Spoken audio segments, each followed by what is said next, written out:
आटों का वर्णन किया।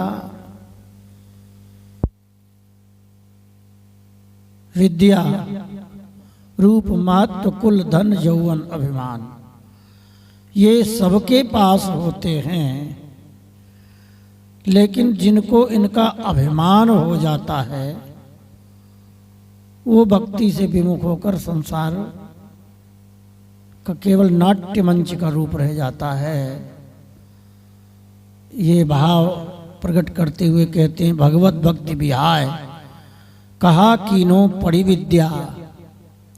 बहुत कुछ विद्या, रूप, महत्व, कुल, धन, यौवन मिला, परंतु भगवान के चरणों में प्रेम नहीं हुआ, भक्ति नहीं हुई, तो सब चतुराई, सारी विद्या, सारा महत्व, सारा धन, सारा कुल, जवानी सब व्यर्थ है। अब आगे वर्णन करते हैं। वैसे ये कुंडलिया सुनने में तो बड़ा सरल लगता है, लेकिन शाब्दिक अर्थ भी कहीं का कहीं लगाना बड़ा कठिन होता है। तो कहते क्या हैं? सतगुरु शब्द सुस्वाति जल,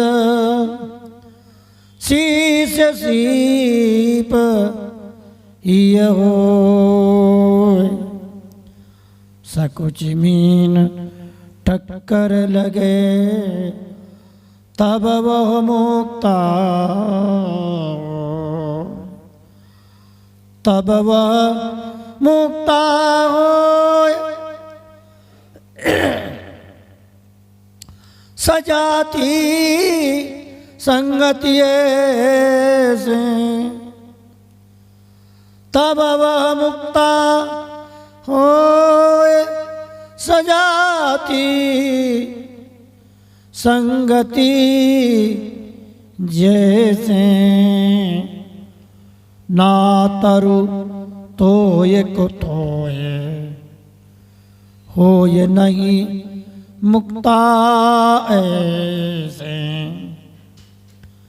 भगवत रसी भगवत रसिक अनौन,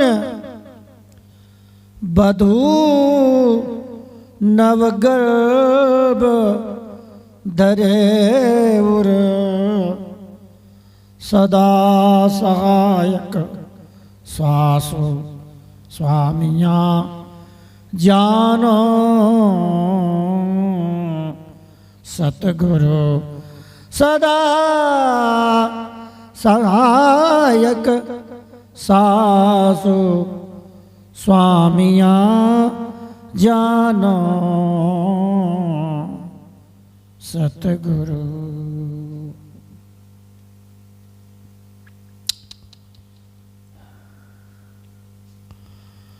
सतगुरु शब्द सुस्वाति जल।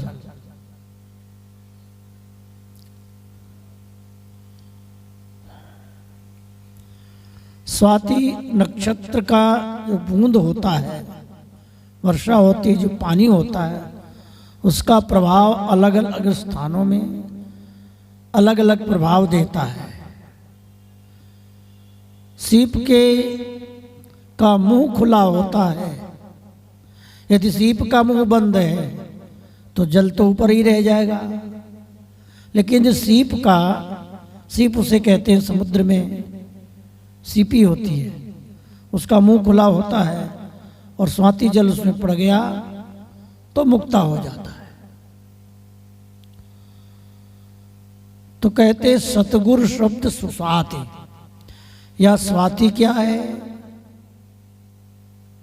स्वाति नक्षत्र का जल क्या है और सीपी क्या है? कहते सतगुरु गुरु जी, सतगुरुदेव, दीक्षा मंत्र देने वाले सतगुरुदेव, उनका शब्द क्या है? उनका शब्द ही स्वाति के जल के समान है। और सीपी है साधक, शिष्य। तो साधक का मुंह खुला होगा। मुंह खुला होने का तात्पर्य है जिज्ञासु, उसके हृदय में अपने कल्याण की जिज्ञासा होगी, मुंह खुला होगा, इच्छा होगी, तो जो शब्द सतगुरु के शब्द होंगे वो सीपी के भीतर जाएंगे और वो बूंद मुक्ता के रूप में परिवर्तित हो जाएंगे। सकुच मीन टक्कर लगे। अच्छा, उसमें भी एक बात और बताते हैं कि एक मछली होती है सकुच मीन, सकुच नाम की मछली होती है। उस सीपी में जब वो टक्कर मारती है तो उसके टक्कर लगने से ही मुक्ता होती। तो गुरु जी ने शब्द बताए, मंत्र दिया, उपदेश दिया, तो स्वाति रूपी जल साधक के हृदय में आया। लेकिन अब टक्कर, वो मछली टक्कर कौन मारे, तो मछली कौन है? तो बोले सकुच मीन टक्कर लगे तब वो मुक्ता होए। सकुच मीन नाम की मछली होती, सकुच नाम की मछली होती है, वो टक्कर मारती है तो वो बूंद पानी का उसके प्रभाव से मुक्ता हो जाता है, तब वो मुक्ता हुए। तो मछली कौन है? बोले संत सजाती, सत्संग करने वाले, उपदेश देते हैं जो, सत्संग करोगे, सत्संग रूपी टक्कर लगेगी जब, तब वो मुक्ता होगा। सजाति संगत जैसे, सजाति अपनी जाति वाले का संग।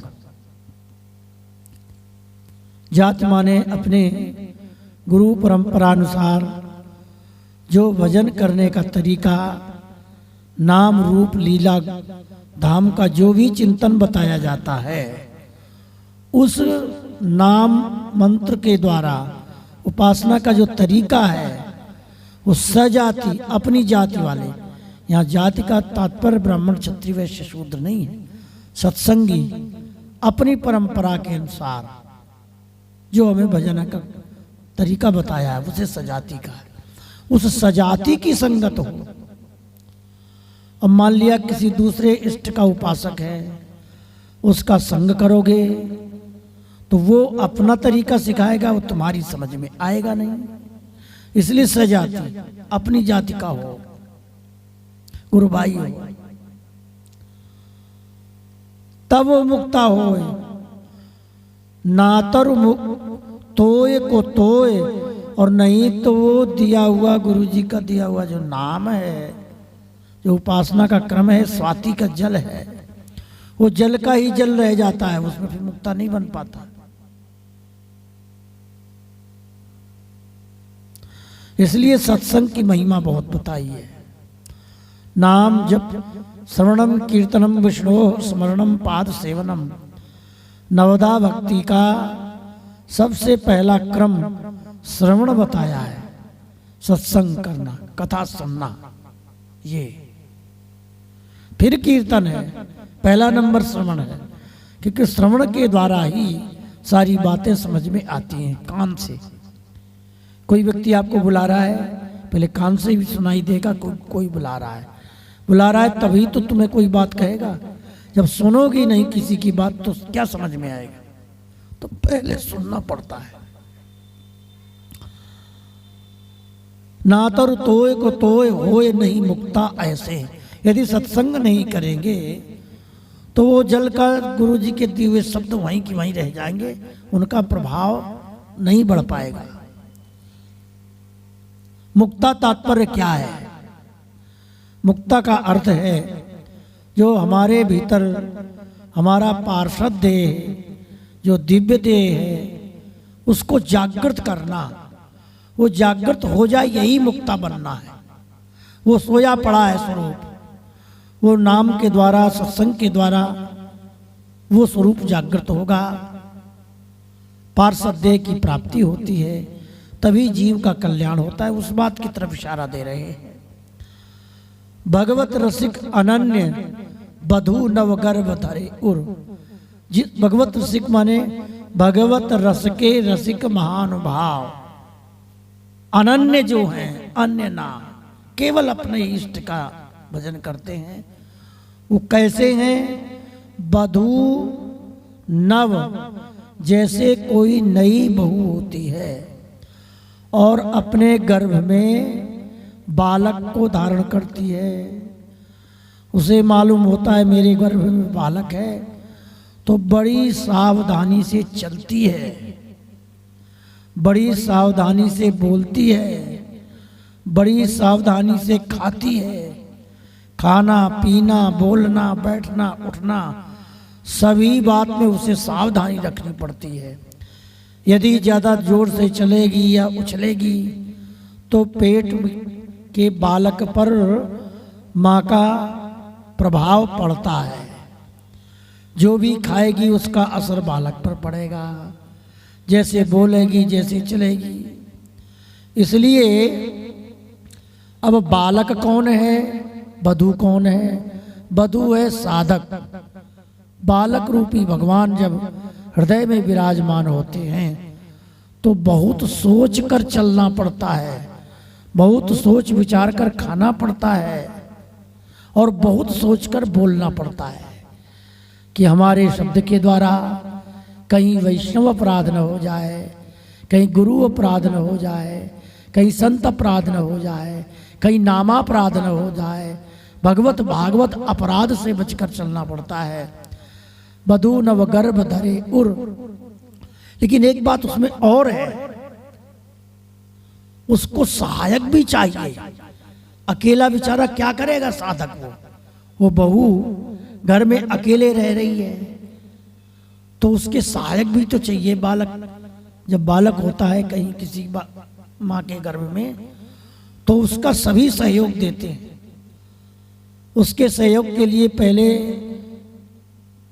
उसकी सास चाहिए, फिर ससुर चाहिए, घर के और जो लोग हैं सब उसका सहयोग करेंगे तब होगा। ऐसे ही भजन साधन करने वाले व्यक्ति के लिए सहयोग भी चाहिए। बिना सहयोग के भजन साधन भी नहीं होता। जो जिस परिवेश में रहे हैं उस परिवेश में रहने वालों के सहयोग की आवश्यकता होती है। बहुत से बड़े बड़े योगी होते हैं, यम नियम प्राणायाम प्रत्याहार धारणा ध्यान योग साधना सीखते हैं, परंतु जब प्राणायाम की सिद्धि की जाती है उसमें गुरु की आवश्यकता बहुत होती है।